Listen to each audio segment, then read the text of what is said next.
प्रिय विद्यार्थियों नमस्कार। मैं professor Anuradha Gupta, associate professor in history, LBS government PG college Kotputli. आज के इस वीडियो लेक्चर में आप सभी का स्वागत है। आज हम MA फाइनल हिस्ट्री के paper 5 main trends in history and culture of Rajasthan का जो टॉपिक पढ़ रहे हैं वो है राजस्थान में कला और स्थापत्य। आज हम इस टॉपिक के अंतर्गत राजस्थान में कला और स्थापत्य के विकास का अध्ययन करेंगे। विद्यार्थियों, राजस्थान में कला और स्थापत्य का इतिहास उतना ही प्राचीन है जितना मानव इतिहास। मुसलमानों के आने से पहले यहाँ स्थापत्य कला की एक शैली विकसित हो चुकी थी। इस स्थापत्य कला की विशेषता शिल्प सौष्ठव और अलंकृत पद्धति और विषयों की विविधता है। यह हिंदू स्थापत्य शैली कहलाती थी, जो अपनी संपन्नता, अलंकरण और विविधता के लिए प्रसिद्ध थी। हिंदू निर्माण शैली में स्तंभों व सीधे पाटों का महत्व था। हिंदू मंदिरों में ऊंचे शिखर बनाए जाते थे। पत्थर में सुंदर अलंकृत आकृतियां बनाई जाती थी। हिंदू कला के मुख्य प्रतीक कमल और कलश थे। इसमें मजबूती व सुंदरता का समन्वय था। श्री HS कोटियाल ने लिखा है कि गुप्तोत्तर काल में राजस्थान में एक सुंदर एवं समृद्ध निर्माण कला का विकास हुआ था। लेकिन गुप्तोत्तर काल के पहले के भी हमें नमूने उपलब्ध होते हैं। जयपुर से लगभग 85 किलोमीटर दूर स्थित बैराट नगर राजस्थान की स्थापत्य कला का सुंदर प्रतीक है। बैराट के भग्नावशेषों से हमें सैंधव सभ्यता के समकालीन अवशेष मिलते हैं। राजस्थानी स्थापत्य में जैन, बौद्ध और हिंदू विचारों को प्रतिष्ठित स्थान प्राप्त था। चित्तौड़ से 8 मील उत्तर में बेड़च नदी पर स्थित मध्यमिका, जिसे आजकल नगरी कहते हैं, में इन विविध प्रवृत्तियों को सुंदर नमूने हमें उपलब्ध होते हैं। राजस्थान की इस कला को न केवल राजकीय संरक्षण प्राप्त था, बल्कि उसे जनप्रिय बनाने का भी सौभाग्य प्राप्त था। गुप्तोत्तरकालीन राजस्थान में बंगाल, उड़ीसा व गुजरात की भांति हिंदू मंदिरों का निर्माण अधिक हुआ। जोधपुर में ओसिया नामक गांव में गुप्तोत्तरकालीन कला के अवशेष मिले हैं। यहाँ हिंदू और जैन मंदिर प्राप्त हुए हैं। इन मंदिरों के निर्माण में कल्पना और मौलिकता मूल रूप से झलकती है। धीरे धीरे राजस्थान के मंदिर भी भुवनेश्वर के मंदिरों की भांति विशाल आकार ग्रहण करते गए तथा वे शिखरों से अलंकृत एवं सुसज्जित होते गए। राजपूत शासक शौर्य को प्रधानता देते थे, अतः राजस्थान के स्थापत्य में शौर्य की भावना स्पष्ट दिखाई देती है।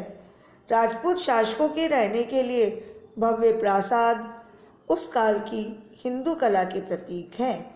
जब भारत के उत्तर पश्चिम से तुर्कों के निरंतर आक्रमण होने लगे, तब राजपूत शासकों ने अपनी स्थापत्य शैली में शौर्य के साथ साथ सुरक्षा की भावना को भी समावेश किया। विशाल और सुदृढ़ दुर्ग बनवाने शुरू कर दिए।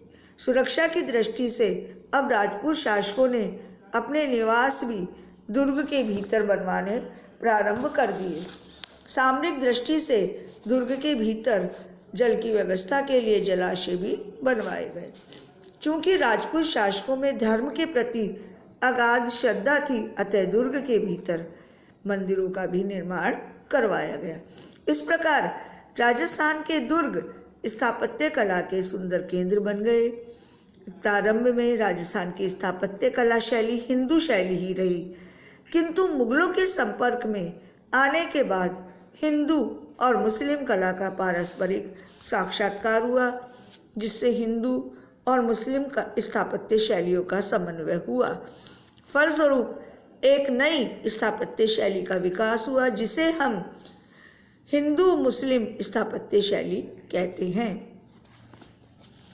राजस्थान में प्रमुख रूप से जो निर्माण कार्य हुए उनमें नगर निर्माण, दुर्ग निर्माण, मंदिर निर्माण और राजप्रासादों का निर्माण रहा है।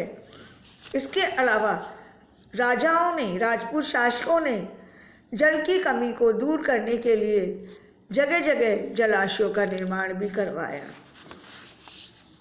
इस प्रकार अगर हम देखें तो राजस्थान में कई प्रकार के स्थापत्य कला के अंतर्गत कई प्रकार के भवनों का निर्माण हुआ, जिससे राजस्थान की स्थापत्य कला अत्यधिक विकसित और समृद्ध होती चली गई।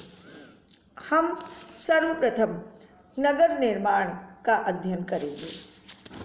विद्यार्थियों, राजपूत शासकों ने अपने शौर्य और सुरक्षा को ध्यान में रखते हुए पहाड़ की घाटियों अथवा जंगलों से आच्छादित स्थानों पर नवीन कस्बों और नगरों का निर्माण करवाया।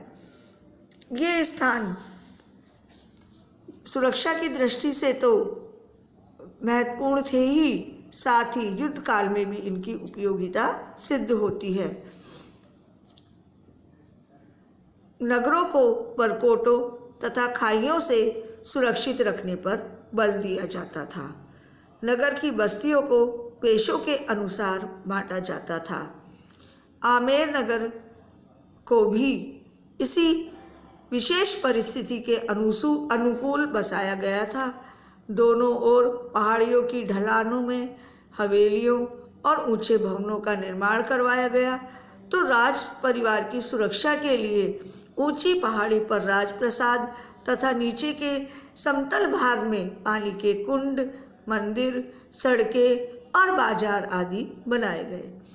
मुगलों से मैत्री संबंध स्थापित होने के बाद जब आमेर के कछवाहा शासकों को बाह्य आक्रमण का भय नहीं रहा, तब खुले मैदानी भाग में वर्तमान जयपुर शहर बसाया गया। नगर के चारों ओर सुरक्षात्मक सुदृढ़ परकोटे बनाए गए। नगर के एक सिरे पर ऊंची पहाड़ी पर नाहरगढ़ दुर्ग को सैनिक शक्ति से सुसज्जित करके मैदानी भाग की चौकसी का प्रबंध किया गया। नगर में जगह जगह जलाशय, फव्वारे, चौड़ी सड़कें, चौपड़ आदि बनवाकर मुगल स्थापत्य का समावेश किया गया।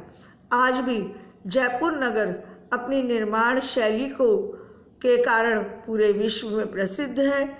दूर दूर से विदेशी पर्यटक जयपुर शहर को देखने आते हैं और इसके स्थापत्य शैली की प्रशंसा करते हैं।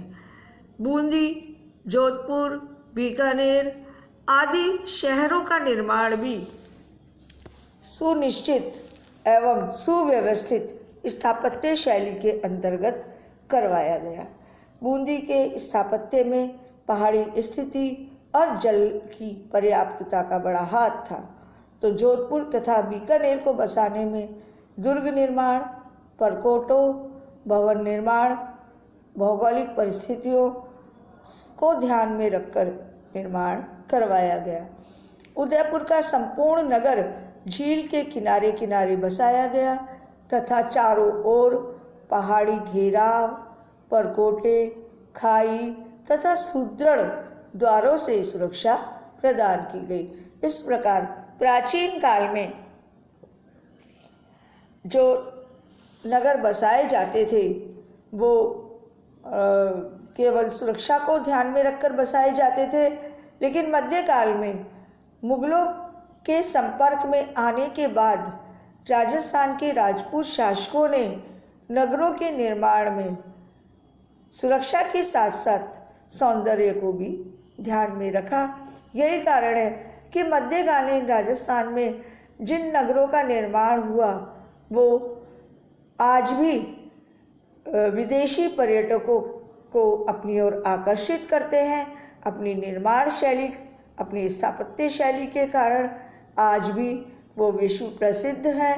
दूर दूर से विदेशी पर्यटक इन नगरों का दर्शनावलोकन करने आते हैं और अपने साथ मनोहर यादें अपने साथ लेकर विदेशों में लौट जाते हैं। आज राजस्थान अपने स्थापत्य कला के कारण पर्यटन के क्षेत्र में बहुत ज़्यादा महत्वपूर्ण है और राजस्थान का पर्यटन नगरों को लेकर, दुर्गों को लेकर विश्व में अत्यधिक प्रसिद्ध है। विद्यार्थियों, हम अपने अगले लेक्चर में राजस्थान के स्थापत्य शैली के अंतर्गत बनवाए गए अन्य भवनों का अध्ययन करेंगे, जैसे दुर्ग निर्माण, मंदिर निर्माण, जलाशय निर्माण, राजप्रसाद निर्माण आदि। धन्यवाद।